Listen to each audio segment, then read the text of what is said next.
কিছুদিন আগে হানিমুন সেরে ফিরেছেন টলিউড ইন্ডাস্ট্রির নতুন দম্পতি কাঞ্চন ও শ্রীময়ী। তারা হানিমুন করতে গিয়েছিলেন মালদ্বীপে। সেখান থেকে তারা সুন্দর সুন্দর মুহূর্তের ছবি ও ভিডিও সোশ্যাল মিডিয়ায় পোস্ট করেন।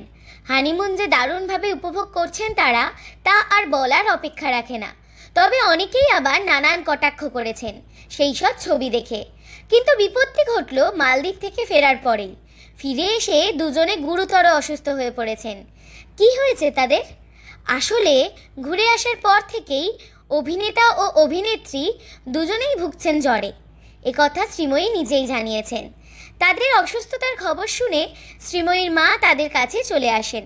তবে শ্রীময়ী বলেছেন, মা আসাতে তাকে একটুও ছাড় দেননি তিনি। সারাক্ষণ নানান আবদার করেই চলেছেন। তারা মায়ের কাছে আবদার করে কিছু বানিয়ে খাওয়াতে বলেন। অগত্যা মেয়ে জামাইয়ের জন্য বানিয়েছিলেন রাধা বল্লভী, আলুর দম ও মালপোয়া। জ্বরের সময় ওই স্বাদ বদল আর কি।